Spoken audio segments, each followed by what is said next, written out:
Charcoal, a weapon to fight superoxide-induced disease, injury by Mike Williams, Rice University, July 1, 2020. Artificial enzymes made of treated charcoal could have the power to curtail damaging levels of superoxides, radical oxygen ions that are toxic at high concentrations.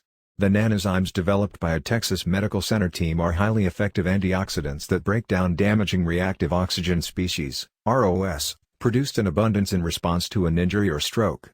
The researchers suggested the materials, described in the American Chemical Society journal ACS Applied Nanomaterials, could aid treatment of patients.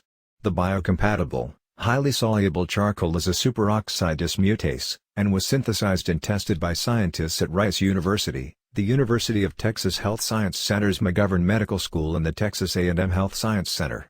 Superoxide dismutases, or SODs, dismantle ROS into ordinary molecular oxygen and hydrogen peroxide. In the project co-led by Rice chemist James Tour, previous materials were successfully tested for their ability to activate the process, including graphene quantum dots drawn from coal and polyethylene glycol hydrophilic carbon clusters made from carbon nanotubes.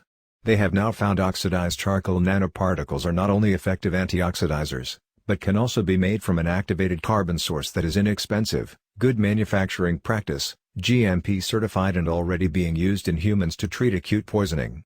That these nanozymes are made from a GMP source opens the door for drug manufacturers, said Tour, who led the project with A&M neurologist Thomas Kent and UT Health biochemist Alim Tsai.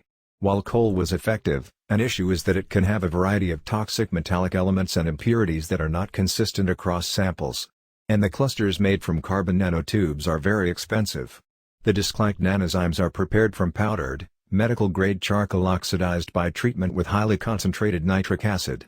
The nanozymes team with oxygen-containing functional groups that bust up superoxides in solution.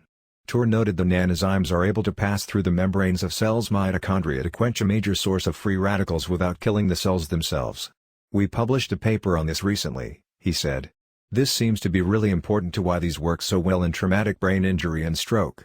The researchers noted it may be worthwhile to study the application of their nanozymes to treat the cytokine storms, an excessive immune system response to infection, suspected of contributing to tissue and organ damage in patients. While speculative that these particles will be helpful if administration is timed correctly, they could reduce the damaging radicals that accompany the cytokine storm and could be further chemically modified to reduce other injury-causing features of this disease, Kent said. In conclusion, this 2020 article about weaponizing medical-grade charcoal to improve its antioxidant quality may be helpful to traumatic brain injury, and other serious issues related to this overall attack on health that we've seen.